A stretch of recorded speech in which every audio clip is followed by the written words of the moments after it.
दुनिया में किस तरीके से भारत सरकार ने भारत देश का नाक कटाने का काम किया है, वो मैं नहीं, ये न्यूज चैनल कह रहा है। आप सुन लीजिए, क्योंकि जो अंधे भक्त हैं, गोबर भक्त हैं, वो गोदी मीडिया देखते हैं। जरा अंतरराष्ट्रीय न्यूज चैनलों का भी थोड़ा समाचार सुन लेंगे तो बेहतर रहेगा देश हित के लिए। लेकिन गोबर भक्तों की संख्या, एक ऐसा वायरस है ये गोबर भक्त, जो इस देश की बर्बादी के लिए बहुत बड़ा योगदान है उसका। यदि आज नरेंद्र मोदी उल्टे सीधे हरकत कर रहा है और ये गोबर भक्त उसका समर्थन कर रहे हैं, तो वो इस देश की बर्बादी के जिम्मेदार है, इस देश के विकास के बाधक है। नमस्कार मित्रों, आप सबने देखा होगा कि अभी दिल्ली के अंदर दारू चालू हो गया है और हिंदुस्तान के अन्य प्रदेशों के अंदर।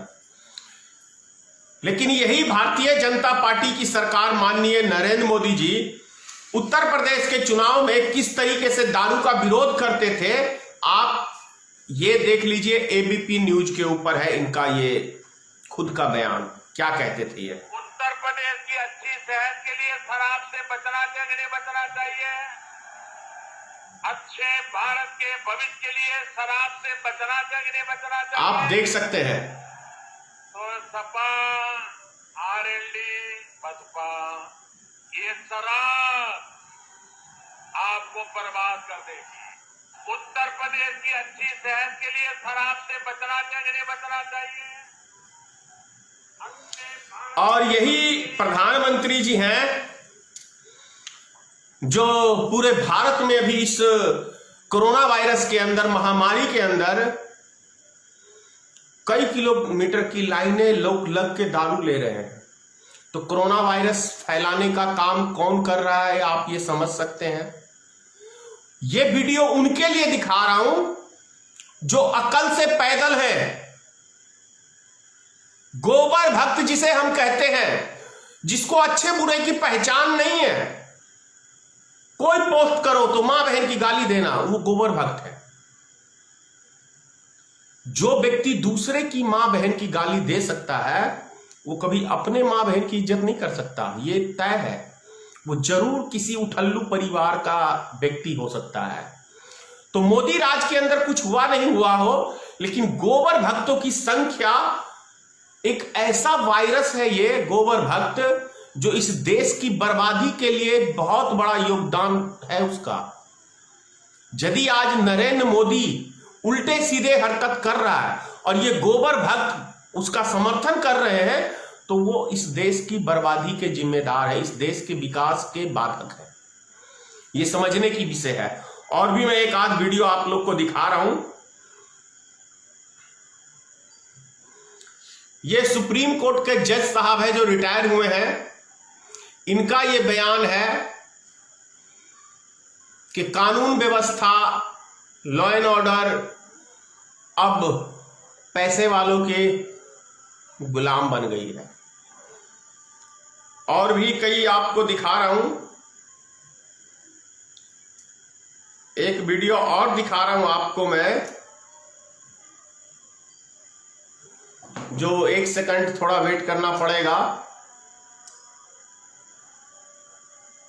साल का रिपोर्ट कार्ड के कुछ ही घंटों में ये सुनिए मोदी जी को। पूरे देश में जिस प्रकार से पेट्रोल के दाम बढ़ा दिए,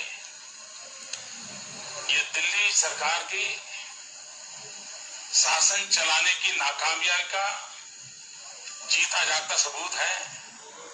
ये वीडियो आपने देखा। कांग्रेस की सरकार थी तो अंतरराष्ट्रीय बाजार के अंदर कच्चे तेल की कीमत 109 बैरल थी, यानी $109। और अभी वर्तमान के अंदर सिर्फ 13 रुपए है, यानी $13 में एक बैरल तेल, 165 लीटर तेल लगभग मिलता है। तो देश को कौन लूट रहा है, ये आप स्वयं तय करें। और भी आपको कुछ दिखा रहा हूं मैं आज जरा कम बोलूंगा, आपको इस सरकार की जो खुद के इसके बयान है वो चीज मैं आपको दिखा रहा हूं।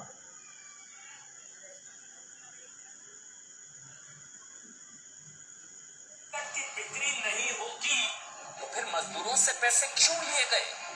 ये देखिए, इसमें लिखा हुआ है no tickets being sold at any station. ये गवर्नमेंट ऑफ इंडिया सरकार का आदेश था कि मजदूरों से ट्रेन टिकट के किराए नहीं लिए जाएंगे। केंद्र सरकार का ये आदेश था, ये जारी किया गया था आदेश कि टिकट नहीं बिकेंगी, कोई टिकट नहीं बिकेंगी, किसी स्टेशन पर मजदूरों से पैसे नहीं लिए जाएंगे।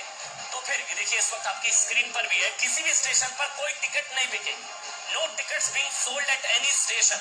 ये गवर्नमेंट ऑफ इंडिया सरकार का, केंद्र सरकार का आदेश था। आदेश इस वक्त आपकी स्क्रीन पर है, no tickets being sold at any station. आगे समझिए, जो टिकट केंद्र सरकार ने फ्री बताए थे। अब मैं आपको बताऊं कि केंद्र सरकार ने कहा कि पैसा नहीं लिया जाएगा, लेकिन पैसा असूली किया गया। ये मैं नहीं, ये गोदी मीडिया, आज ये जी न्यूज का ही खबर है, जो मोदी जी की भक्ति करते हैं। कितना छुपाएंगे ये भी, तो ये समझने का विषय है।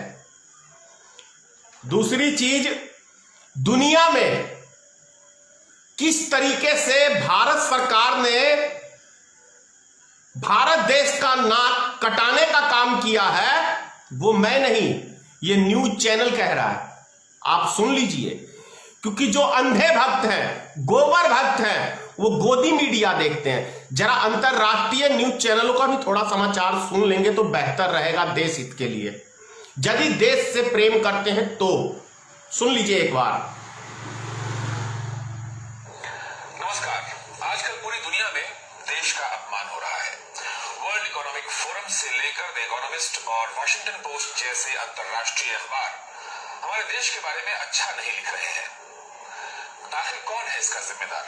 आखिर पिछले 6 साल में ऐसा क्या हो गया कि पूरी दुनिया जो हमारे देश को इकोनॉमिक पावर हाउस कहती थी, अब वही लोग हमारे देश को अपमानित कर रहे हैं? कौन है इसका जिम्मेदार? क्या खुद भारत की सरकार की नीतियां, या सरकार को चलाने वाली सबसे बड़ी पार्टी? देखिए द इकोनॉमिस्ट के कुछ कवर पेज। ये तस्वीर 2010 की है। इसमें कहा गया है कि कैसे भारत चीन की अर्थव्यवस्था को पीछे छोड़ देगा। ये बात 2010 की है। फिर 2014 में मोदी जी आए, लेकिन उनके आने से पहले, उनके आने की आहट को पाकर द इकोनॉमिस्ट ने कवर पेज पर कहा कि क्या मोदी भारत को बचाएंगे या बर्बाद कर देंगे। याद कीजिए मोदी जी ने क्या कहा था, कि 5-6 साल पहले की बात है। मैं याद दिलाता हूं, उन्होंने कहा था कि भारत को वे विश्व गुरु बनाना चाहते हैं। बड़े बड़े अर्थशास्त्री और विज्ञानी आज ही कह रहे हैं कि अर्थव्यवस्था चौपट हो चुकी है और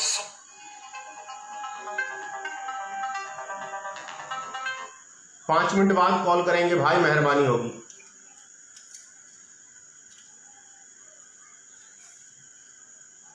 नरेंद्र मोदी दुनिया के सबसे बड़े लोकतंत्र के लिए खतरा बन चुके हैं। ये हम नहीं कह रहे हैं, ये अंतरराष्ट्रीय मीडिया कह रहा है और अंतरराष्ट्रीय कॉर्पोरेट वर्ल्ड कह रहा है। द इकोनॉमिस्ट ने भाजपा के चुनाव चिन्ह के साथ अब ये कवर पेज बनाया है कि भारत असहिष्णु हो गया है, इनटॉलरेंट इंडिया, ये हेडिंग लगाई गई है। अब आप ही बताइए, ये देश का... अब आप बताइए, ये मैं नहीं कह रहा हूं, अंतरराष्ट्रीय न्यूज चैनल कह रहे हैं, अखबार कह रहे हैं। लेकिन हमारे देश की गोदी मीडिया इस देश को बर्बाद करने में कोई और कसर नहीं छोड़ रही है। अगर आज भारत देश का नाम हसाई हो रहा है तो उसके अंदर सबसे बड़ा योगदान इस देश की मीडिया का है। जो मीडिया का काम है, देश के अंदर जो भी हालात हो वो सच्चाई दिखाना। लेकिन नहीं, मीडिया ही अफवाह उड़ाती है, मीडिया ही गलत खबर फैलाती है और मीडिया ही इस देश के अंदर तनाव पैदा करने का काम कर रही है। कोरोना वायरस को ले लीजिए, कैसे किस तरीके से जमातिया के मतलब मुस्लिम समाज के पीछे पड़ गए थे ये मीडिया वाले, और हिंदुस्तान के लगभग हिंदुओं के दिल में नफरत पैदा करने में बहुत सफलता हासिल करी। लेकिन वहीं पे देख लीजिए दारू, कई किलोमीटर की लाइनें। कितने मीडिया वाले बोले कि इससे कोरोना वायरस फैलेगा या फैला? ये नहीं बोलेंगे। तो यही चीज समझने की जरूरत है हमें। जय हिंद।